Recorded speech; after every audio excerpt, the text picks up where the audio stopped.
નમસ્તે મિત્રો.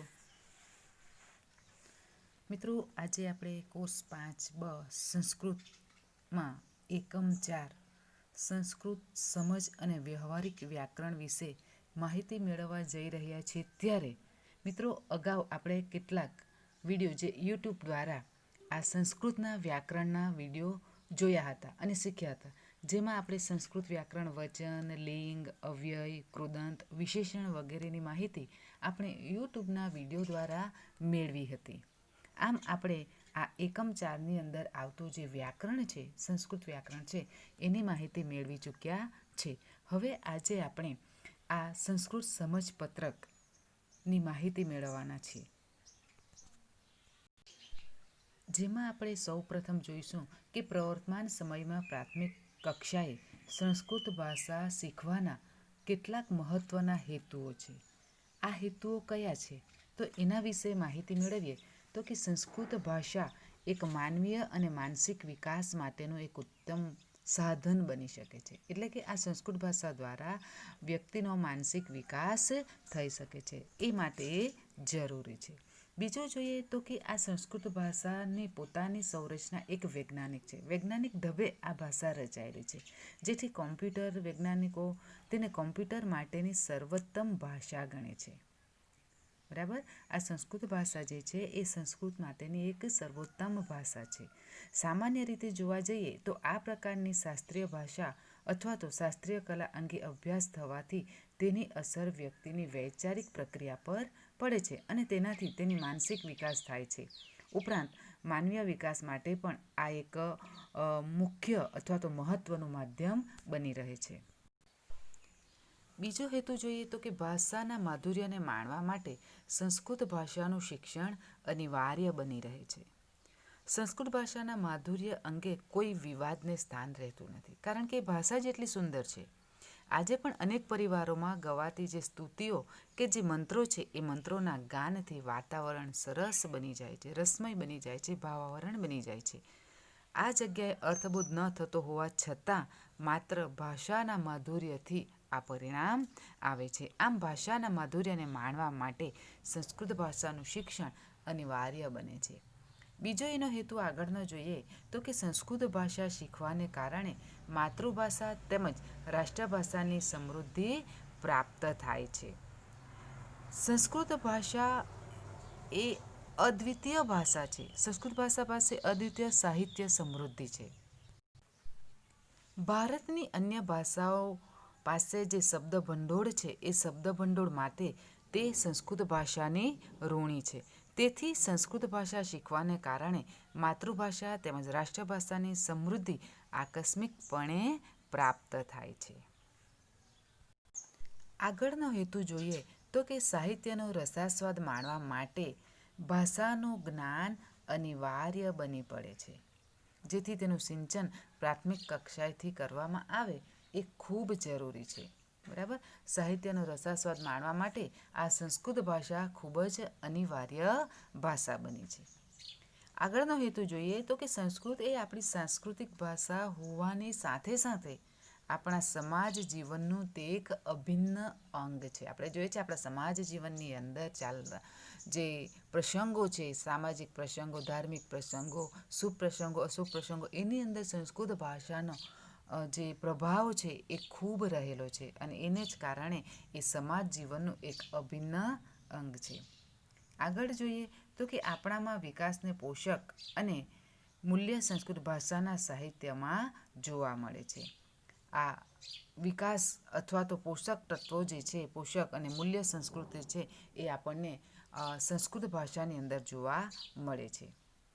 આ બધા હેતુઓને જોતા સંસ્કૃત ભાષાને પ્રારંભિક તબક્કાથી સ્થાન આપવું જરૂરી બને છે. એટલે કે બાળક જ્યારે પ્રાથમિક ધોરણમાં જાય છે, એ પ્રારંભિક તબક્કાથી જ બાળકને સંસ્કૃત ભાષાનું જ્ઞાન આપવું ખૂબ જરૂરી બને છે. આ હેતુઓ જોતાં આપણને એવું લાગે છે કે બાળકને પ્રાથમિક કક્ષાએથી જ સંસ્કૃત ભાષાનું જ્ઞાન આપવું જરૂરી છે.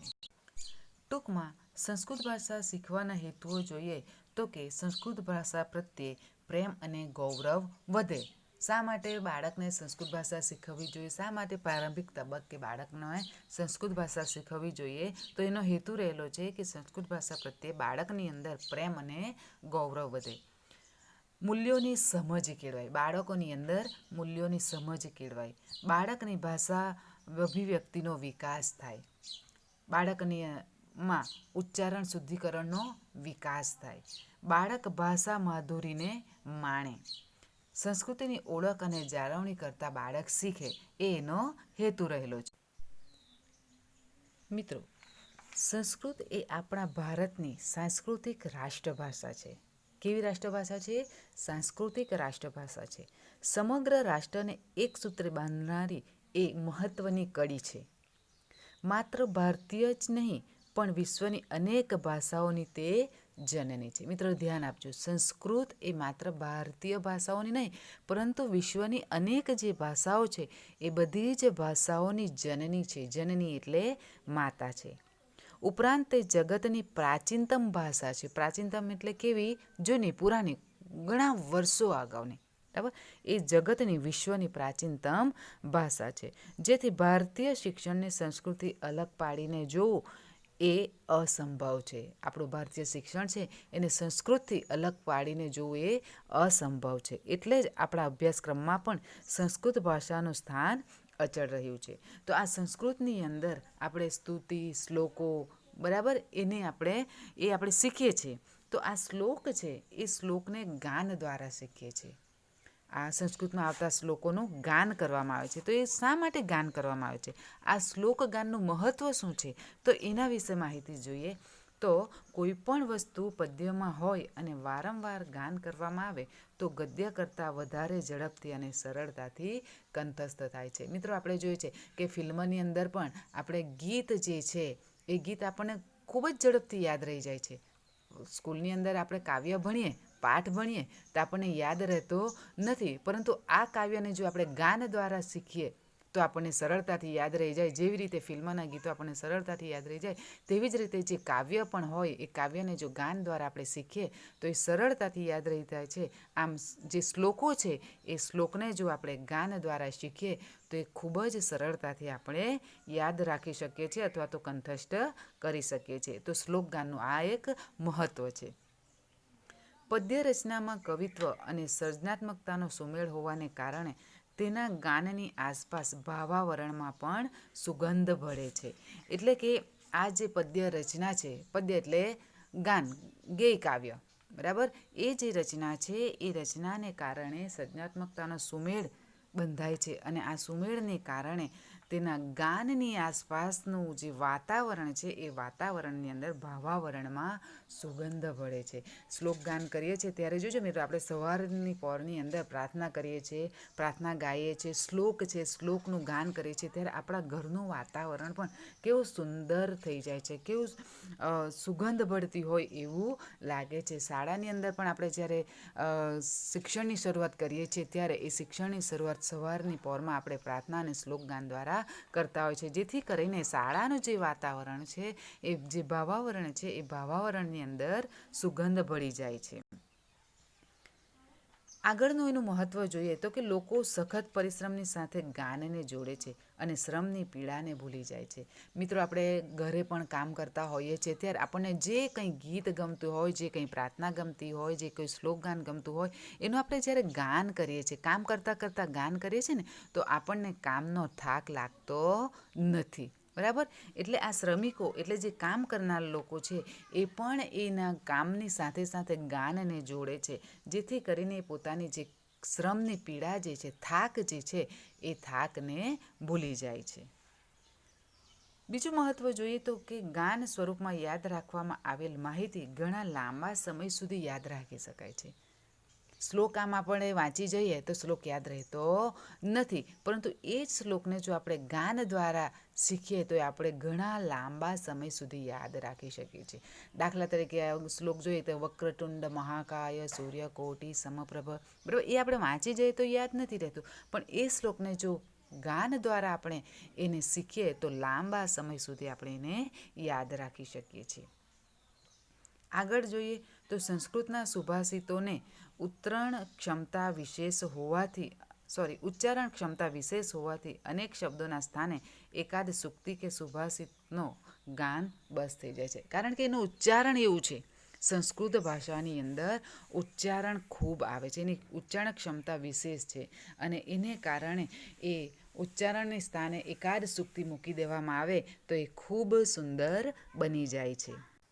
મિત્રો, શ્લોક ગાનનું મહત્ત્વ જોતાં આપણા શિક્ષણમાં શ્લોક ગાનની ઉપયોગિતા કેવી રહી અથવા તો શા માટે ઉપયોગી છે એના વિશે જોઈએ તો કે શિક્ષક પોતાના વર્ગ વ્યવહારને આનંદદાયી અને જીવંત બને તેવી કામના કરતો જ રહે છે. પોતાનો વર્ગ કેવો બનવો જોઈએ? જીવંત અને આનંદદાયી બને તેવી કામના ઈચ્છા એ કરતો જ રહે છે. આ ઈચ્છાની પૂર્તિ માટે એ ગાનને મહત્ત્વ આપે છે અને ગાન એ માનવ સ્વભાવ માટે અત્યંત અનુકૂળ એક પ્રવૃત્તિ છે. તો એની ઉપયોગિતા જોઈએ તો કે સંસ્કૃત જેવા વિષયમાં વિદ્યાર્થીઓને રસ લેતા કરવા માટે શ્લોકોના ગાન મારફત આ ભાષાના વિશાળ ગૂઢ તત્વો રજૂ કરવામાં સરળતા રહે છે. બરાબર, સંસ્કૃત જેવો વિષય છે એ વિષયની અંદર વિદ્યાર્થીઓને રસ પડવો જોઈએ અને એ રસ પડે અથવા વિદ્યાર્થીઓમાં રસ લેતા થાય એ માટે શિક્ષક આ વિશાળ ગૂઢ તત્વોને ગાન દ્વારા રજૂ કરે છે. બીજું જોઈએ મહત્ત્વ, ઉપયોગિતા તો કે વ્યાકરણ જેવા એકમો રૂપોને ગોખણપટ્ટી કરાવવાને બદલે વિવિધ શ્લોકોના માધ્યમથી રૂપો અને વાક્ય રચનાઓની સમજ કેળવવામાં આવે તો તે રસમય બને છે. વ્યાકરણ એક એમ જોવા જઈએ તો નીરસ વિષય છે, પરંતુ આ નીરસ વિષયને રસમય બનાવવાની આવડત કલા કોના ઉપર છે? શિક્ષક ઉપર છે. તો શિક્ષક આ વ્યાકરણને રસમય બનાવવા માટે આ સંસ્કૃત વ્યાકરણને પણ શ્લોક ગાન દ્વારા એના રૂપો અને વાક્ય રચનાઓની સમજ કેળવવામાં એ ઉપયોગી બની શકે છે.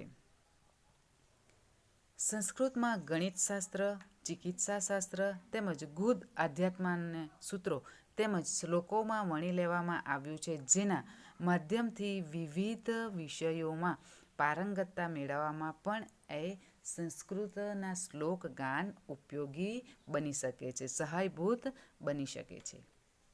આગળ એની ઉપયોગિતા જોઈએ તો સંસ્કૃત ભાષામાં શ્લોક ગાનના માધ્યમથી સચ્ચિત્ર, સત્ય, રાષ્ટ્રનિષ્ઠા, પ્રામાણિકતા, વિનય, અહિંસા, માનવતા જેવા મૂલ્યોનું પણ મહત્ત્વ સમજાવી શકાય છે અને તેને આત્મસાત કરવા પ્રેરી શકાય છે. આમ શિક્ષણમાં શ્લોક ગાન ખૂબ જ ઉપયોગી થઈ પડે છે. શિક્ષણમાં શ્લોક ગાનની ઉપયોગિતાની સાથે સાથે આ શ્લોક ગાનના કેટલાક આવશ્યક અંગો છે એના વિશે માહિતી મેળવીએ તો સંસ્કૃત ભાષામાં ગાનનું મહત્ત્વ વિશેષ છે. સુભાષિતો, શ્લોકો, ખંડકાવ્યોથી લઈને આપણા જ્ઞાન ભંડારોમાંથી સમૃદ્ધ વૈભવ મળી રહે છે. આમ છતાં કેટલીક બાબતો ધ્યાનમાં ન રાખવામાં આવે તો ન ગાનારને મજા આવે કે ન સાંભળનારને. માત્ર 2-3 બાબતો ધ્યાનમાં રાખવાથી આપણો ગાન અસરકારક બની શકે છે. એટલે ગાન કરતી વખતે કેટલીક બાબતોને ધ્યાનમાં રાખવાની છે. મિત્રો, સૌ પ્રથમ જે શ્લોક ગાન કરવાનું છે તેના છંદની ઓળખ થવી જોઈએ કે આ શ્લોક કયા છંદમાં લખાયેલો છે. અનુષ્ટુપ, શિખરિણી, મંદાક્રાંતા, ઇન્દ્રવ્રજા, ઉપેન્દ્રવ્રજા, વસંત તિલકા જેવા છંદોનો ઉપયોગ વિશેષ પ્રકારે થયેલો જોવા મળે છે. એટલે ગાન કરતાં પહેલાં આપણે છંદની ઓળખ કરી લેવી જોઈએ અને તેને અનુરૂપ આપણે ગાન કરવું જોઈએ. બીજું અંગ છે શ્લોક ગાનનો અત્યંત મંદ ગતિથી કે અતિ શીઘ્રતાથી થાય તો પણ શ્રોતાના માટે તે કર્ણપ્રિય બનતો નથી. આપણે જે શ્લોક ગાન કરીએ છીએ એ શ્લોક ગાન એકદમ ધીમી ગતિથી કે પછી એકદમ ઝડપથી જો આપણે એનું ગાન કરીએ તો જે શ્રોતા છે, સાંભળનાર છે, એને માટે કર્ણપ્રિય બનતું નથી. એટલે કે સાંભળનારને એ ગમતું નથી. તો શ્લોક ગાન કેવું થવું જોઈએ? ન તો ધીમી ગતિ કે ન તો ઝડપથી, મધ્યમ ગતિથી શ્લોકોનું ગાન થવું જોઈએ. ત્રીજો એનો અંગ જોઈએ તો કે શ્લોકમાં અભિવ્યક્તિ થતો ભાવ ગાયકના કંઠમાંથી પણ પ્રગટ થવો જોઈએ. જે શ્લોક ગાન આપણે કરીએ છીએ ત્યારે એની અંદર જે ભાવ આવે છે એ ભાવ જે છે એ ગાયકના કંઠમાંથી નીકળવો જોઈએ. એટલે કે જે ગાન આપણે કરીએ છીએ એ ગાન કંઠ દ્વારા થવું જોઈએ. અંદરનો જે ભાવ છે, ગાનની અંદર રહેલો જે ભાવ છે એ ભાવ ગાયકના કંઠમાંથી નીકળવો જોઈએ. ગાનારના કંઠનું માધુર્ય પણ શ્લોકના સૌંદર્યને 4 ચાંદ લગાવી જાય છે. એટલે કે જે ગાનાર છે એનો કંઠ પણ કર્ણપ્રિય હોવો જોઈએ. જો એનો કંઠ કર્ણપ્રિય હોય તો શ્લોકના સૌંદર્યને 4 ચાંદ લાગી જાય છે. આમ મિત્રો, અહીં આપણો આ સંસ્કૃતની અંદર એકમ 4 સંસ્કૃત સમજપત્રક અને વ્યવહારિક વ્યાકરણ આ એકમ અહીં પૂર્ણ થાય છે. મિત્રો, આપણે વિડીયો દ્વારા કેટલાક વ્યાકરણના ટોપિકો શીખ્યા છે. યુટ્યુબના વિડીયો દ્વારા વ્યાકરણ આપણે શીખ્યું છે. હજી આ મુદ્દાની અંદર, આ એકમની અંદર કેટલાક વ્યાકરણના મુદ્દાઓ જે તમે ન સમજી શક્યા હોય એ મુદ્દાઓને આપણે જ્યારે કોલેજમાં આપણે મળીશું ત્યારે ફરીથી આ વ્યાકરણના કેટલાક મુદ્દાઓની ચર્ચા પણ કરીશું. તો અહીં આપણો એકમ 4 પૂર્ણ થાય છે.